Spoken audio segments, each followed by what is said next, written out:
भारत एक समृद्ध देश है। यहाँ शक्तिशाली हिमालय से लेकर विशाल मरुस्थल तथा समुद्र तटों की एक ऐसी भूमि समेत है जो इसे विभिन्नताओं से भरा हुआ एक अनूठा देश बनाती है।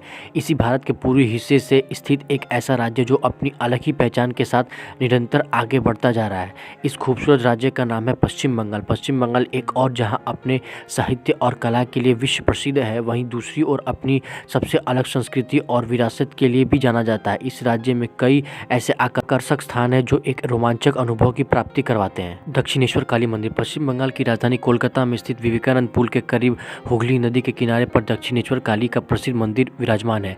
यह ऐतिहासिक मंदिर हिंदुओं को तीर्थ स्थान माना जाता है। इस मंदिर में मुख्य रूप से भवित्रानी यानी कि देवी काली की पूजा की जाती है। भारत के विभिन्न मंदिरों में यह मंदिर सर्वविख्यात है। इस मंदिर का निर्माण सन 1854 में जान बाजार की रानी रासमणी ने करवाया था। यह मंदिर 25 एकड़ के क्षेत्र में फैला हुआ है। सन 1857 से 68 तक रामकृष्ण परमहंस इस मंदिर के मुख्य प्रधान पुरोहित थे और यहीं पर उनका साधना स्थल था। उनकी ऐतिहासिक स्मृति में एक कक्ष आज भी यहाँ संरक्षित रूप में मिलता है। इसके अलावा काली मंदिर के भीतर चांदी का एक ऐसा कमल का फूल बनाया गया है जिसके 1000 पंखुड़ियां हैं। यहाँ पर मां काली अपने विभिन्न शस्त्रों के साथ शिवजी के ऊपर खड़ी है। इस मंदिर के पास में ही बहने वाली पवित्र गंगा नदी इसे अत्यधिक आकर्षक बनाती है। Botanical garden of India. Paschim Bangal के खूबसूरत पर्यटन स्थलों में से एक बोटेनिकल गार्डन भी है जिसे रॉबर्ट किट द्वारा 1787 में निर्मित किया गया था। 1000 एकड़ में विस्तृत रूप से फैला यह गार्डन अपनी हरियाली और विभिन्न प्रकार के पौधों की दुर्लभ प्रजातियों के लिए दुनिया भर में मशहूर है।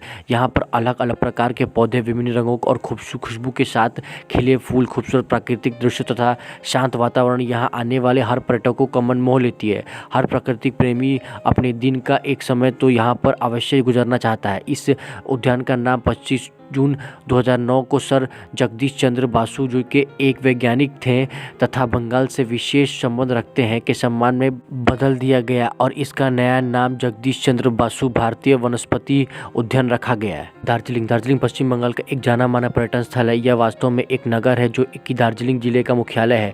यह स्थान त्रिभुजाकर शहर के रूप में जाना जाता है। यहाँ पर प्रसिद्ध चाय का बागान स्थित और यह चाय विश्व में विख्यात सर्वोत्तम चाय कही जाती है। दरअसल यहाँ के चाय उत्पादकों द्वारा काली चाय और फर्मेंटेड विधि का एक मिश्रण बनाया गया है जो विश्व में सर्वोत्कृष्ट रूप में पहचाना जाता है। यह चाय दुनिया के कोने कोने में अपनी पहचान बना चुकी है। दार्जिलिंग क्षेत्र में दार्जिलिंग हिमालय रेलवे को यूनेस्को द्वारा वर्ष 1999 में विश्व धरोहर स्थलों की सूची में सम्मिलित किया गया। यह प्रसिद्ध हिमालयन रेलवे दार्जिलिंग नगर को समर्थन संबंध करा जाता है। Victoria memorial. पश्चिम बंगाल में स्थित विक्टोरिया मेमोरियल एक स्मारक और तौर पर प्रसिद्ध है। यह स्मारक रानी विक्टोरिया के सम्मान में 1906 से 1921 के अंतराल में बनाया गया था। दरअसल रानी विक्टोरिया के 25 वर्ष के शासनकाल के पूरा होने पर यह स्मारक निर्मित किया गया था। यह स्मारक सफ़ेद संगमरमर से बनाया हुआ एक विशाल भवन है जिसमें मुगल शैली के गुंबद की छवि देखने की मिलती है। इस स्मारक का मुख्य आकर्षण यहाँ पर बनाया हुआ एक बड़ा संग्रहालय है। यह संग्रहालय बड़े बड़े तथा अष्टभुजी गुंबद क्षेत्रों से निर्मित हुआ है जहाँ पर ऊंचे खंभे और गुंबद के विभिन्न कोने पौराणिक तथा ऐतिहासिक शैलियों की भव्यता को दर्शाते हैं। Digha tourist place. दीघा पश्चिम बंगाल का एक लोकप्रिय पर्यटन स्थल है। यह स्थल कोलकाता शहर से लगभग 187 किलोमीटर की दूरी पर स्थित है। राज्य सरकार द्वारा इस स्थान को गोवा के रूप में बदलने का भरसक प्रयास किया जा रहा है, इसलिए इस स्थान को विकास अपनी चरम सीमा पर है। दरअसल दीघा में एक सुसप्रित समृद्ध तट है जहाँ पर सूर्योदय और सूर्यास्त का खूबसूरत नज़ारा दिखता है।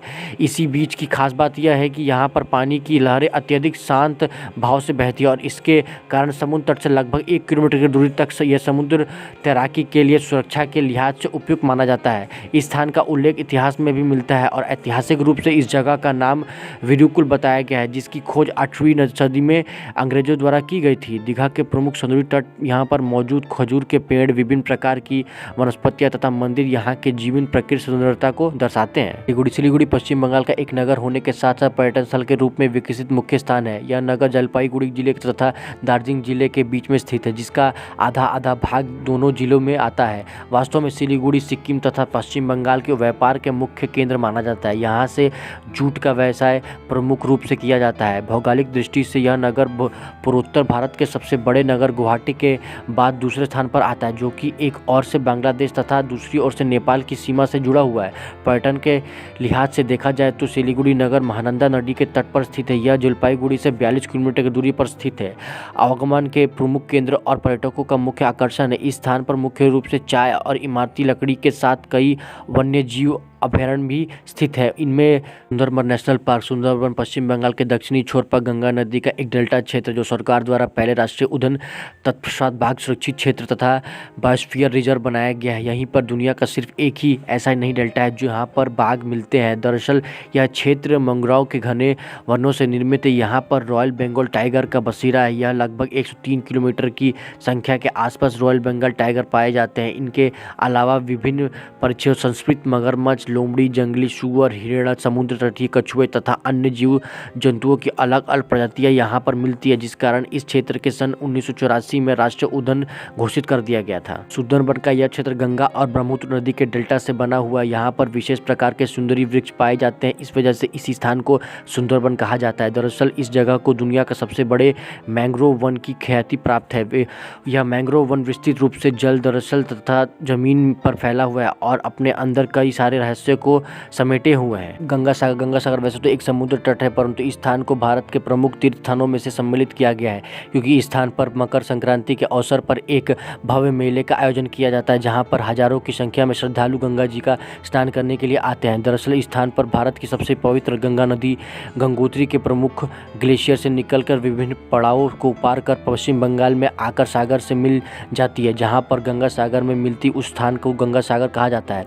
इस जगह का दूसरा नाम गंगा सागर द्वीप है। दरअसल कहा जाता है कि यहीं पर डुबकी लगाने से मोक्ष की प्राप्ति होती है। यह तीर्थ स्थल पश्चिम बंगाल के दक्षिणी दिशा में 24 परगना जिले में है। यहीं पर प्रसिद्ध कपिल मुनि का मंदिर भी अवस्थित है।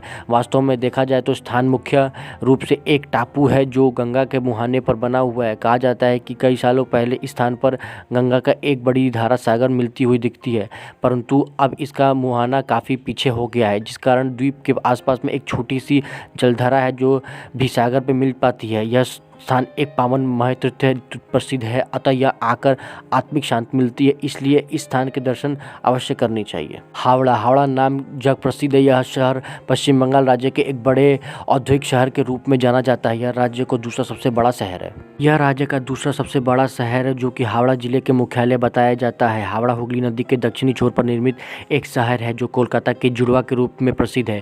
यह शहर समुद्र तल से 12 किलोमीटर की ऊंचाई पर अवस्थित है। इस शहर में एक ब्रिज बना हुआ है जो संपूर्ण विश्व में प्रमुख रूप से भारत के लिए मुख्य आकर्षण का केंद्र रहा है। यह ब्रिज हावड़ा ब्रिज के नाम से जाना जाता है। इसके कारण कि हावड़ा शहर राज्य का एक महत्वपूर्ण परिवहन केंद्र के रूप में सामने आया है। इसलिए यदि आप पश्चिम बंगाल घूमने का मन बना रहे हैं तो हावड़ा ब्रिज पर जाने से स्वयं को रोक नहीं पाएंगे। तारापीठ पश्चिम बंगाल के बीरभूम जिले में एक शक्तिशाली पीठ स्थित जो तारापीठ नाम से प्रसिद्ध है। तारापीठ में बंगाल की सुप्रसिद्ध देवी तारा की पूजा अर्चना की जाती है। तारा देवी के कारण ही स्थल को इसका नाम तारापीठ पड़ा हुआ है। दरअसल यह स्थान एक शक्तिशाली पीठ है इसलिए है क्योंकि हिंदू पौराणिक कथाओं के अनुसार जब जाता है साथी द्वारा यह देह त्याग किया गया है तो उनके शरीर के विभिन्न हिस्से जहाँ जहाँ पर गिरे हुए हैं वहाँ पर शक्ति पीठ बन गया है और माना जाता है कि इस स्थान पर माता की तीसरी आंख गिर गई थी। हालांकि यह स्थान शक्तिपीठ के रूप से जाना जाता है, परंतु फिर भी यह कुल 51 पीठ में सम्मिलित नहीं है। इस स्थान को लेकर अनेक कथाएं प्रचलित है। एक अन्य मान्यता के अनुसार इसे गौतम बुद्ध से भी जोड़ा जाता है। दरअसल तारा देवी की उपासना बौद्ध समुदाय में काफ़ी प्रसिद्ध है।